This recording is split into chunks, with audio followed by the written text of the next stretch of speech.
Welcome to Tate Britain, a treasure trove bursting with masterpieces. I know what I like, and I like this. And home to the National Collection of British Art. Wow. I'm Gus Casely-Hayford. Oh. As an art curator and a cultural historian, I've been lucky enough to work with some of the finest institutions in the country. But this series is pretty special. With unique access to Tate Britain, Oh, they're fantastic. I'm going to take you on a journey into the scenes of some of the nation's most loved landscape paintings. Look at that. And I'm not alone, because I'm going to be joined by some of the finest showmen and showwomen. I'm going to go to more art galleries after this. We'll walk in the artists' footsteps, rediscovering their secrets and their inspirational views. This is it. Some as if the artist just left them, Rowing into history. and others completely transformed. This is the Hogarth Roundabout. So sit back and enjoy the view, or better still, follow in my footsteps. Oh, bugger it. Why was I born so short?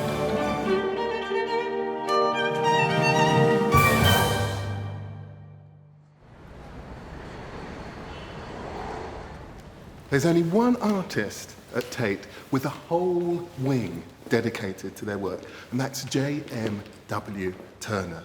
And when he died, he left 19,000 works to the nation. I was once asked to describe Turner without using the word genius, and failed. When it comes to the history of British art, put simply, there is Turner, and then there's everyone else. Even today, over 160 years after his death, Britain's most prestigious prize for radical artists bears his name. Here is a man who single-handedly transformed landscape art from mere geography to magical poetry. And I'm lucky enough to have Tate Britain and its collection of Turners all to myself before the doors open. Well, almost. And we are here to explore one of his greatest paintings, Norham Castle. And we're going to do it with one of my favourite broadcasters, a brilliant writer, fantastic musician, Cerys Matthews. Wildly eclectic and an unabashed romantic in the true sense of the word, she describes the greatest loves of her life to be sunrises, tides and storms, all of which sounds like the perfect palette of Turner's greatest works. And for that, I can think of no better companion to explore the grand old man's work. Hello. Hello. Welcome to Tate. Lovely to see you. Lovely to meet you. So are you a fan of Turner? I am fascinated by Turner, and I want to know what makes him this one-in-a-million kind of painter. Because he started quite young, didn't he? Yeah. He's the exact antithesis of Constable. He's right there in the thick of it from a very young age. Tell me then why his paintings had this sort of modernity about them, and why they affected people as much as they did and still do. Well, even when he's studying at the Royal Academy, he's breaking rules. You know, Is that what it is? Yes, He's a rule breaker. He's a rule breaker. Right, we're going to have a good time. I want to show Cerys the rebel Turner, who in his 60-year career takes art from this to this. Norham Castle at sunrise.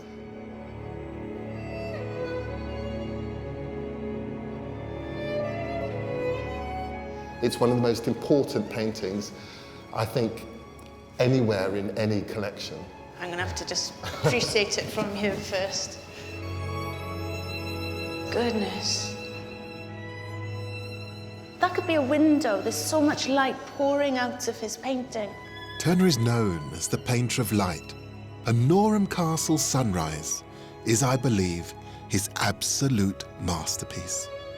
Sitting high above the River Tweed in Northumberland, on the borders between England and Scotland, it captures a part of the world steeped in bloody history, mythology, and fairy tales. Wow. And the thing is that after he died, most of the works in this room, which are all slightly sort of abstract, were thought to have been unfinished, and so they were put away and they weren't really seen by the general public. And it's only in 1905 that there is a complete, like 50 years later, rethinking. And then when they discovered them, I imagine what the artists of that era were thinking, going, oh my gosh, Turner got that 50 years ago. Great art transcends explanation. However, one should never shy away from context. By the point that Turner painted this, he knew he was going to die. He'd been the man of the age, an eyewitness to a seismic 50 years of revolution, war, and profound change.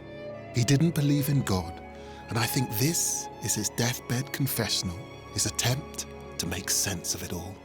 For me, what it says about the man, it's a kind of existential moment of him thinking about his own mortality. And there is that point as one gets toward the end of life in which the things that you think are solid, that you depend upon, seem to slip away. One might think of the castle as being the kind of the permanent thing, but even that is evaporating in the light. It looks shifting, doesn't it? As if it's not quite there. Yes. That sort of acid yellow. Yeah. It's saying that's the light that you look into and that you resist when you're you're on the operating table and they say, don't go into the light. That's the light. That is the light. I would say differently, see. I would say, now that is the heavenly light we're all going to end up into it. But it's also a bit foreboding, isn't it? It is this Do you think so? Well, this looming thing in the sort of the semi-light. And that probably says something about you and I, don't it? You're doomed. I'm doomed. And I'm Pollyanna. Death, art, and existential angst. These are big, meaty themes, but I don't think I could think of a better companion to share these insights with. And thank heavens for that. But our first walk is here in London, Turner's hometown, where his story begins in 1775. We're going to travel east from Tate Britain, past the Houses of Parliament, which Turner famously painted burning down in 1834, through Covent Garden, where he grew up, the son of a local barber, towards the original site of the Royal Academy, where he had his work first exhibited, aged just 15, until we reach our final destination and a real treat for Keris and I, the studio of celebrated artist Tim Wright, who's about to give us our very own art class. Hi. How are you, Keris? We're looking forward to this. Gus can't wait to get at the easel. He says it's brilliant. You lead the way. Come in. Thank you. As painting consultant on the award-winning film Mr. Turner, Tim spent 2 years teaching Timothy Spall to paint just like the great man in this very studio. Tim had a real talent, actually. You know, he didn't have any prior training really or anything like that, except a lot of enthusiasm. So we just have to start with the basics. And he had a real talent for colour mixing. It was amazing. He could mix any colour and get it spot on. Yeah. I haven't done any painting for years and years Nor have and I. years. Well, that's all right. It might be an advantage. Where are we doing it? Over here or over here? I thought we'd look at watercolour. Step back. He employed a sort of watercolour technique quite a lot in his oil painting, especially in the later pieces. And you can see it, this layering of translucent layers of paint. This is so much fun. Turner's love of working with watercolours was an unusual choice at the end of the 18th century. Until then, the medium was considered oil painting's poor relation. This would be something that Turner would turn on its head by combining the two techniques in paintings like Norham Castle's Sunrise. Turner's famous for working wet into wet. He's quite impatient. Sometimes he's working outdoors, not all the time, but he wants to get a result quickly. So he's working on wet paper. Doesn't have time to let things dry and correct them. So you get this, fantastically fluid, gestural kind of mark from the fact that he's using wet paper. By his late teens, Turner's ability to capture the effects of light meant he had a list of wealthy patrons that most artists would die for, and more commissions than he could handle. Great, good. So you don't want too heavy too quickly. All right. That's right. I'd do that. Guess I'm cheating. Turner's watercolours fetch eye-watering amounts at auction. In 2006, his Blue Riggy, the Lake of Lucerne Sunrise, sold for a record-breaking £5.82 million. What amazes me is there's one thing looking at his painting close up, but to actually see it in focus, you have to stand back. It'd be backwards or do you and get forwards. to know how to do it without having to move physically? And what's great about those paintings is that they operate in different ways at different distances. So they have, you know, classically paintings have viewing distances. If you look at a painting from the 17th century, for example, there'll be a viewing distance. And an artist would want you to see the painting at that point, because that's where everything works together. Yeah. You know. Whereas with Turner, you can experience the painting close up. You know, you can get right up close, and it's an exciting surface, and it's interesting in all kinds of ways. As you move back, you see what he was looking at more, and as you get closer in, you see it's more abstract. This is about painting. You know, this is about his painting and his interpretation. So it's quite interesting with Turner that you get a lot in one picture. I'd like to walk around in your mind someday.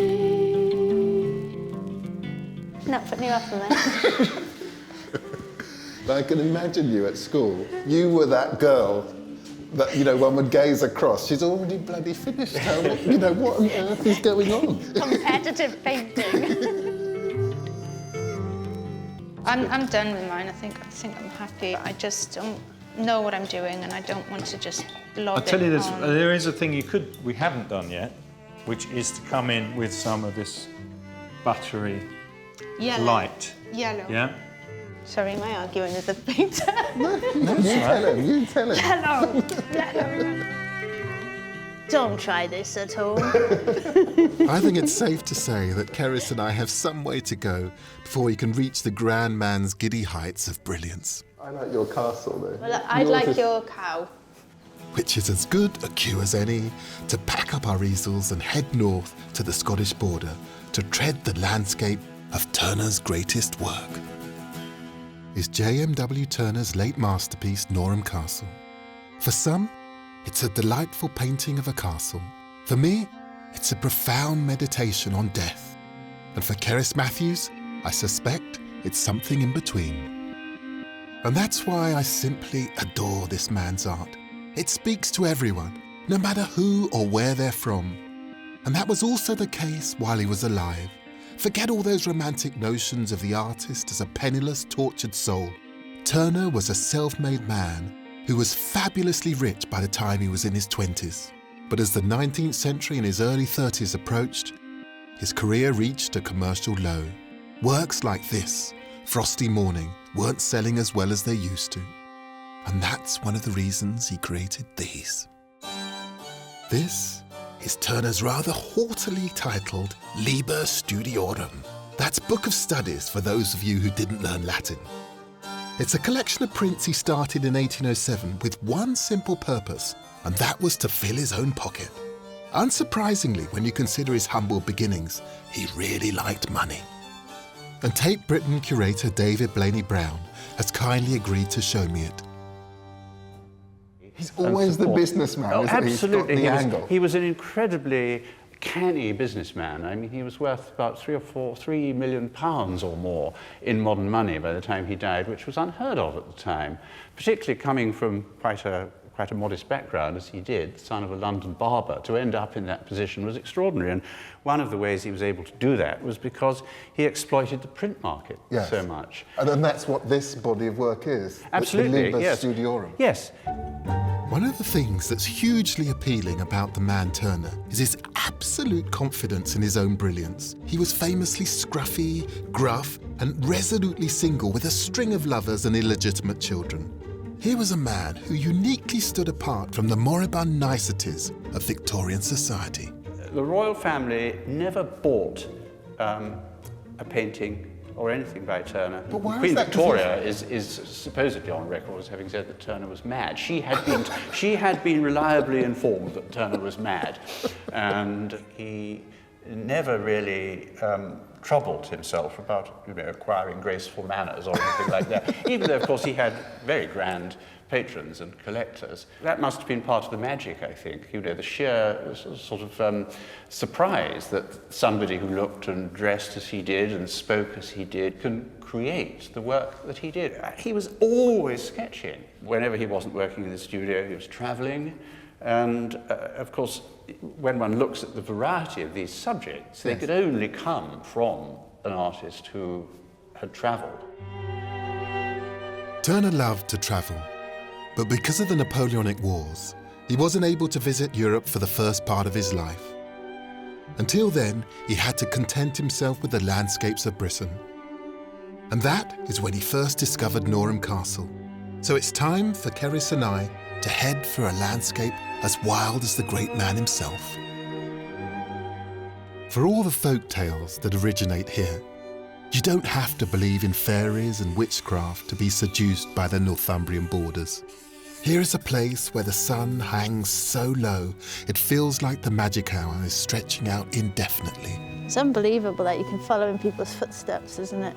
And try and feel their inspiration. Our next walk takes us to our painting Norham Castle Sunrise along the River Tweed.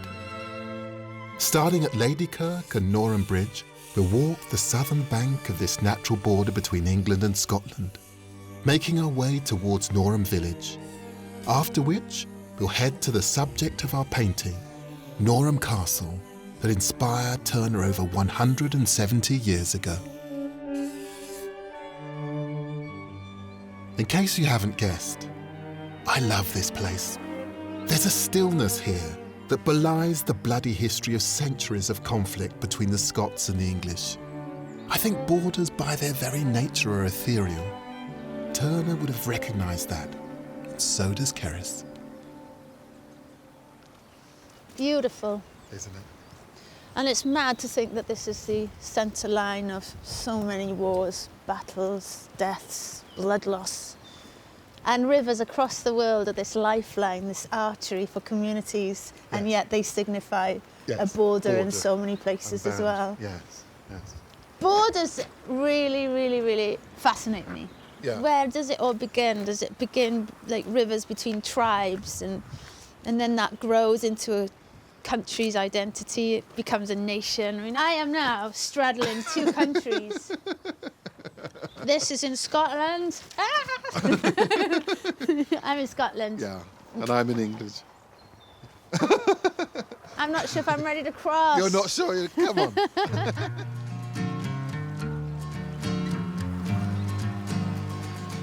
An Englishman and a Scotsman together. Yeah, but that's where it becomes really complicated, and that's where stereotyping becomes dangerous, isn't it? Because here we have an Englishman, but he's a Cockney. He's a Cockney. From Covent Garden, all right.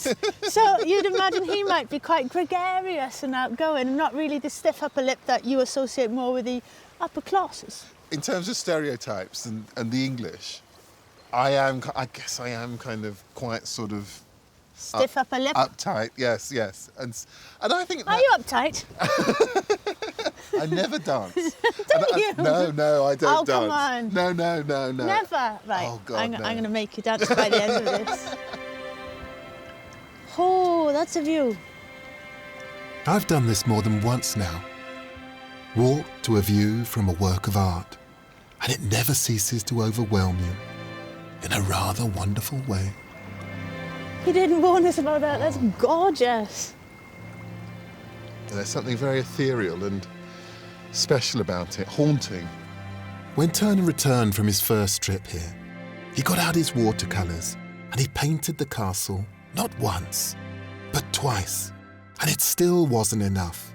Norham Castle would become one of Turner's obsessions. Was it the history of the place? Or the beauty of the light that brought him back? No one can be quite sure. And looking at it here, thinking this was the spot where my great hero stood, I don't care. Because I think it's 9 times that the Scots actually attack the castle. I mean, that castle, you really do get a sense that the history that it has lived through is represented in its kind of ragged, ruined profile.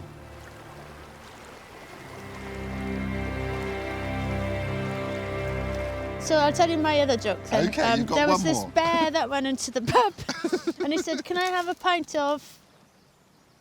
Pint of Oh, God! And then the landlord says, "Why the big pause?" Oh no! That is terrible. Oh my God. Just over a mile of Keris's jokes later is the village of Norham. There's a real feeling of permanence about Norham. Like the border itself, it feels out of time with the rest of the world. Maybe that's what Turner found so attractive about the place. I don't know why I'm knocking. Oh, hey! How are Hello. you doing? I understand that now you look after the key for the castle, is that correct? Yes, Is it a big old key? No. Oh no! Not massive. Are you serious? You'll be giving us an electric fob soon. Hand it over, hand it over. Thank you very, very much. Right, we'll see you in a few months. So we're going to hold a party. Exactly. And no. We look after it, I promise. Thank Lovely you. to meet Thank you. you. Thank See you you so later. much. Okay. Just beyond the village is the end of our walk, Norham Castle.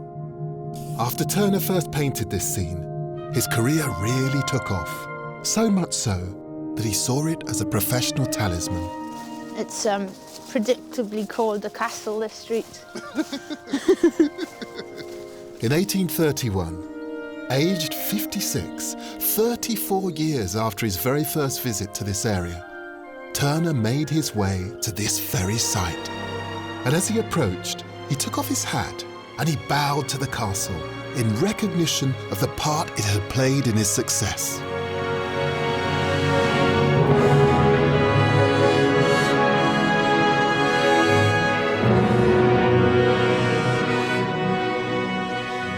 From where we were in the village, it just seems like an old ruin, doesn't it? With a very foreboding, eerie kind of presence. But now it's far more majestic.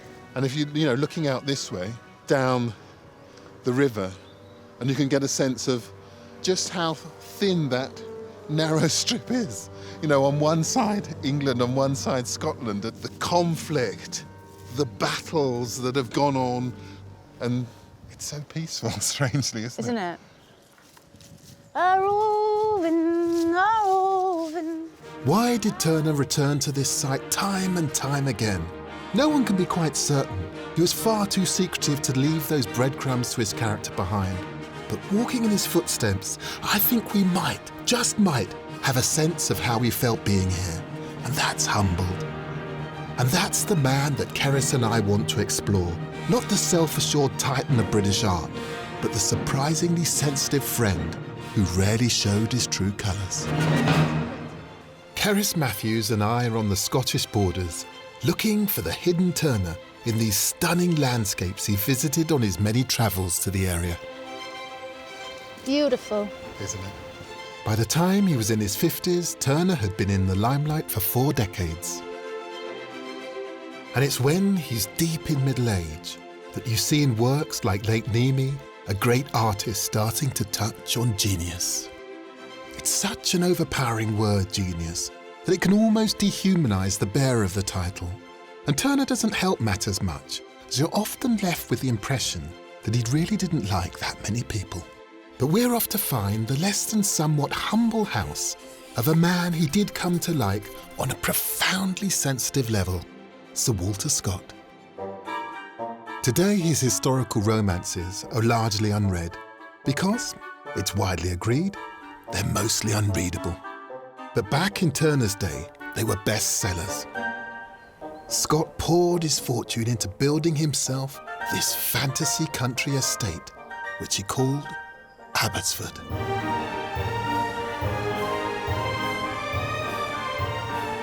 It almost bankrupted him.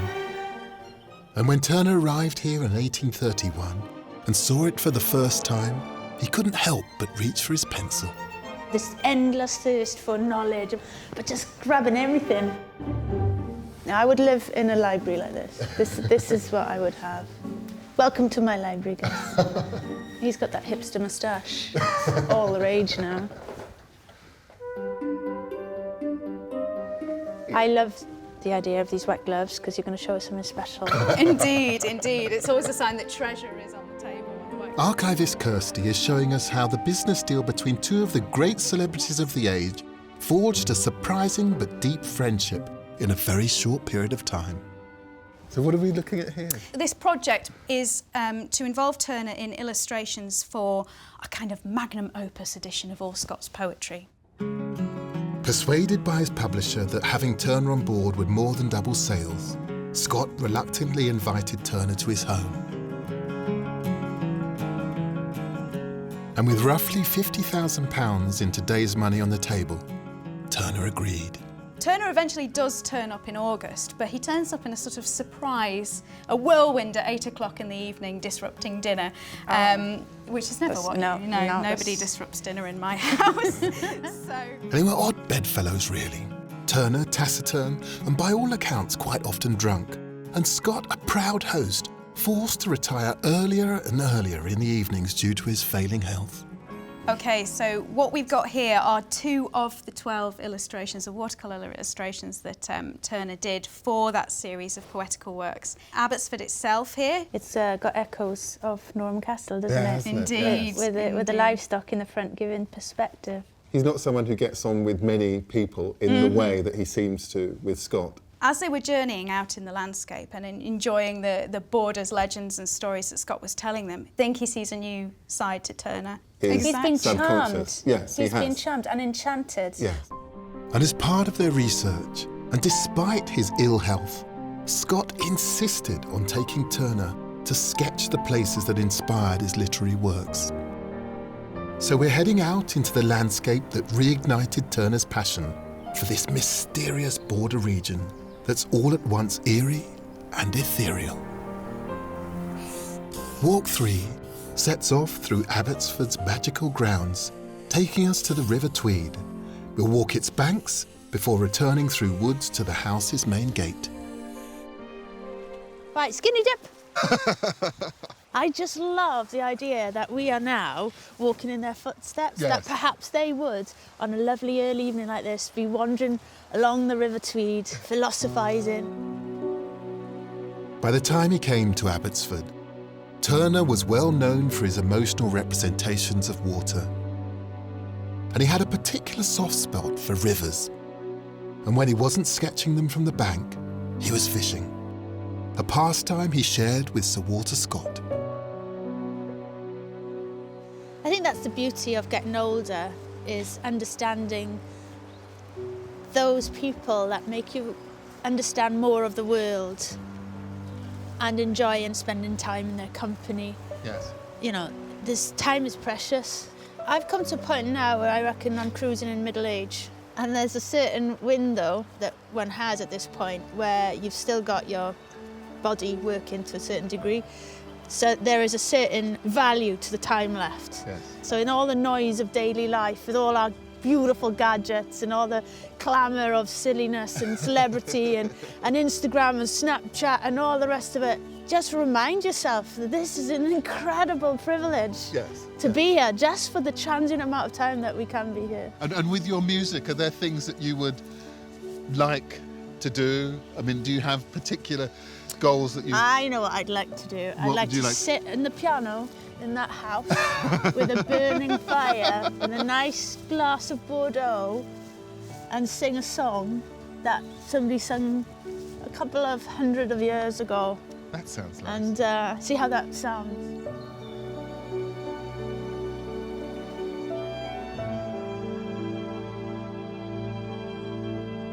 What are you going to play, Nico? Do you like house music? It's a very different kind of house music, Gus. It's Thomas the Rhymer. Right. Do you know the story of I know Thomas? this story. It's beautiful... Tell me the story of this Thomas the Rhymer. This chap who wanders up to a particular spot and there he meets a fairy. Scott introduced Turner to this story of Thomas, a local laird who's given a gift of prophecy and becomes a sort of Merlin of the Scottish borders. I'm going to try and pick it out. True Thomas lay on Huntly bank, a ferny he spied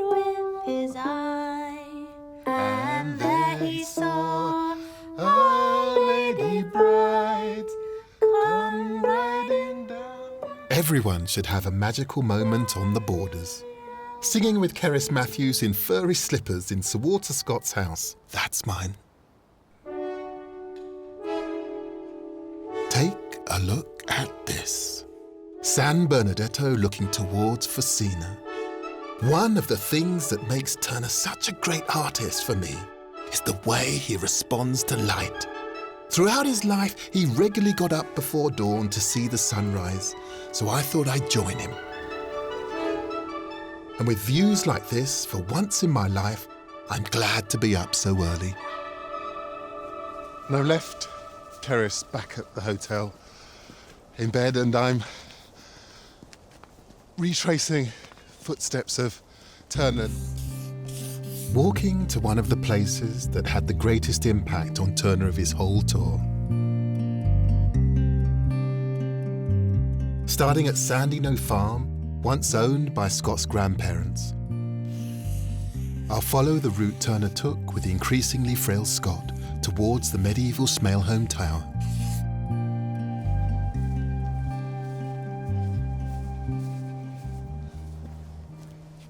And it's an absolutely stunning spot. And more than stunning, it has this castle. Smailholm Tower was built around the 15th century to offer a refuge for locals from sporadic English raids. Just sits on the top of the hillside. Look at that. And when Turner saw this ruin for the first time, he seemed to be captivated by it and almost immediately started sketching.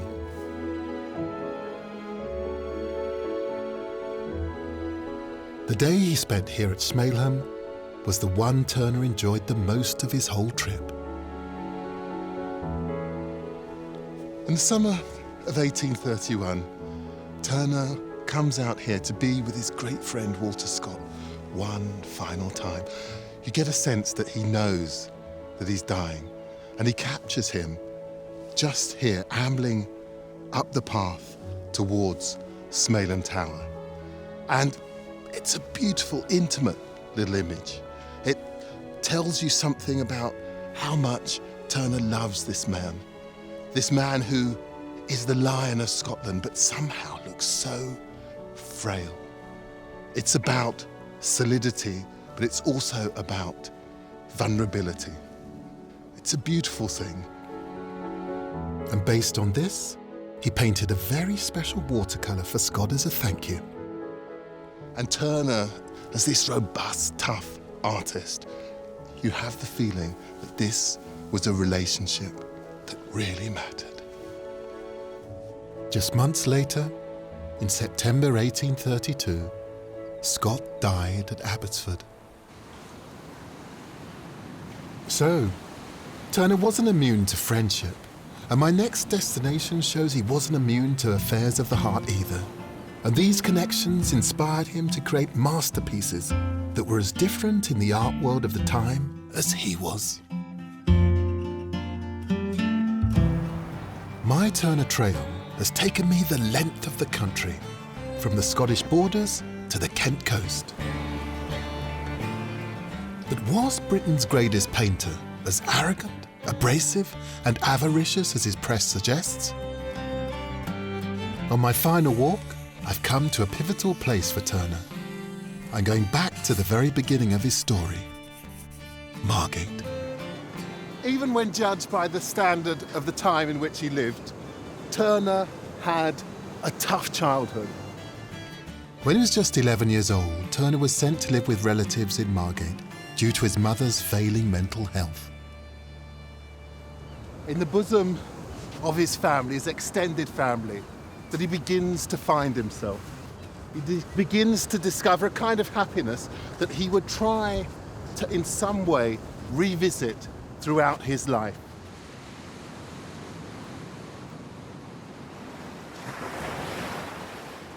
And this is Turner's place of refuge, of inspiration. From boyhood through manhood, this is where he would come to recharge, replenish, and be inspired. Heading out east of the town on the sands at Botany Bay, I'm following the coastal path towards Margate's Harbour, ending my walk at the Turner Contemporary Gallery.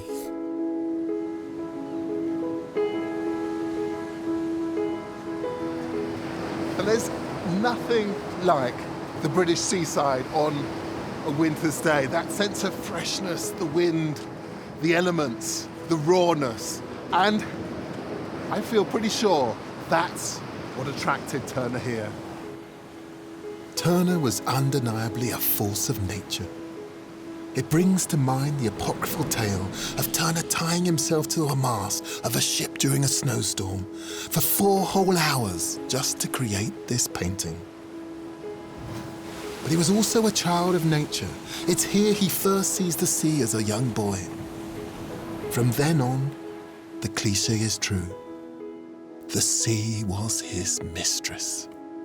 Fisherman at Sea was the very first oil painting he exhibited.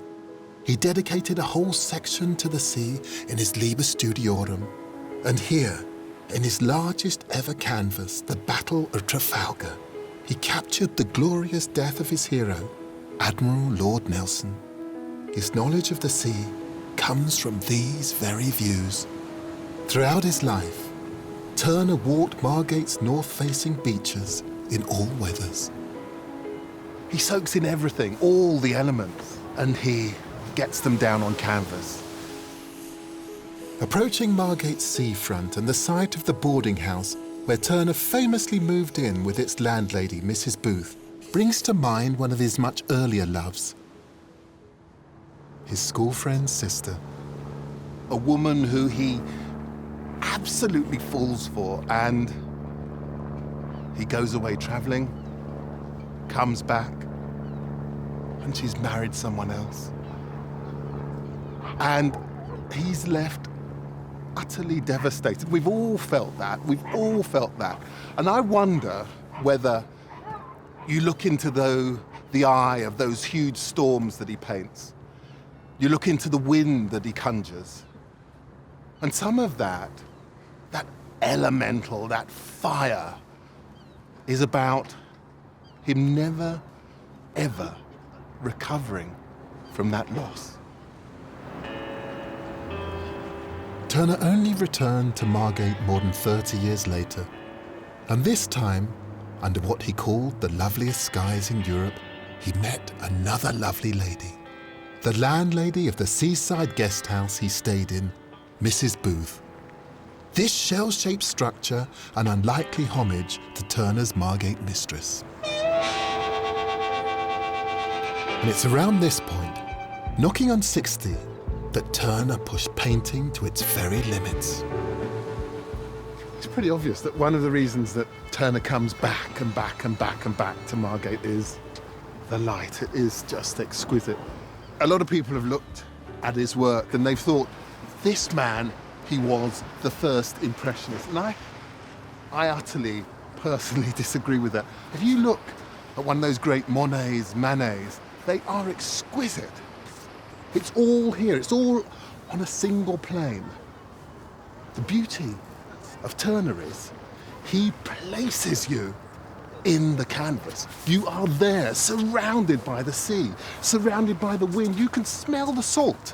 This is robust art. It's everything connected to elements, to love, to all the things that we feel and lust about. All of it trapped in a canvas. Turner's claim on the title of Father of Modern Art is celebrated here at the Turner Contemporary Gallery. Opened in 2011, it stands on the site of Mrs. Booth's guest house and is testament to Turner's influence on artists of all genres centuries on. Artists like the very talented composer Helen Caddick, whose most recent work, Haze, draws inspiration from 5 of Turner's seascapes from this later period. I felt that I could string them together to form a fictional narrative of a boat taking a journey around the East Coast. So I started with the painting Blue Moonlight Over Yellow Sands, and what I really loved about that painting was the stillness and the calm.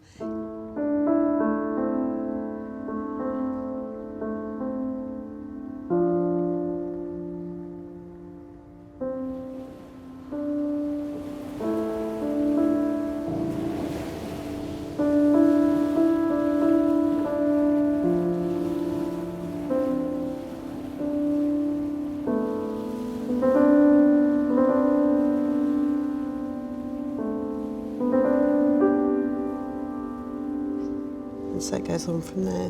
One of the things I absolutely adored about it is the way in which you use the reverberation, that kind of sustaining of the note. It feels very much like the way in which his paintings absolutely encompass you. Absolutely, yes. And you can feel it all around you, surrounding you.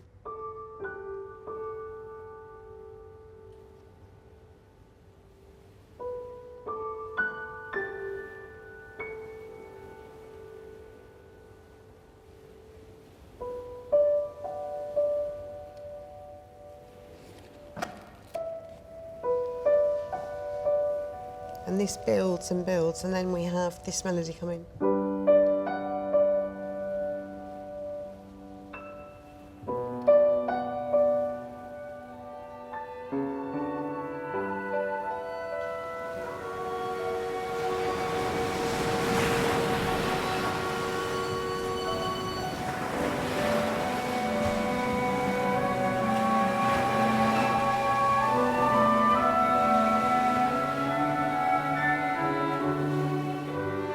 It's astounding to think that these masterpieces were derided by critics at the time.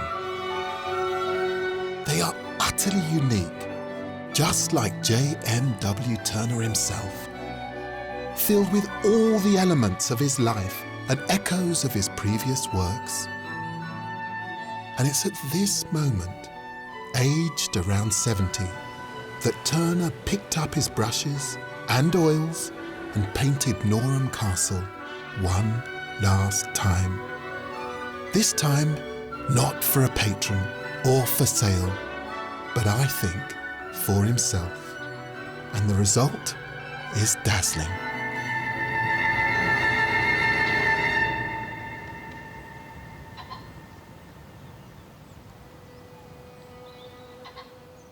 I read somewhere that when he was dying, Turner said, "The sun is God." Yes.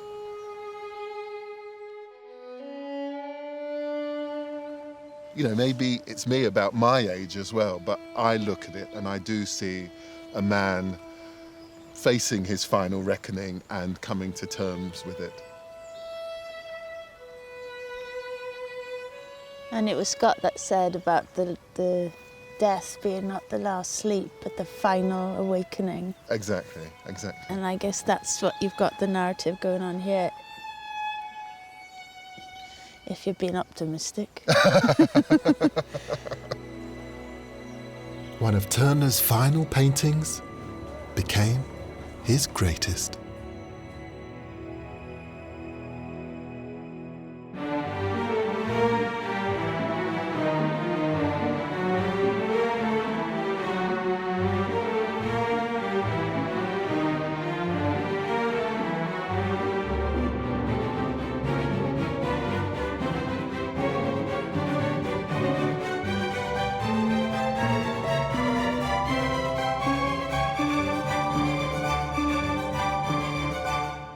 Don't try this at home.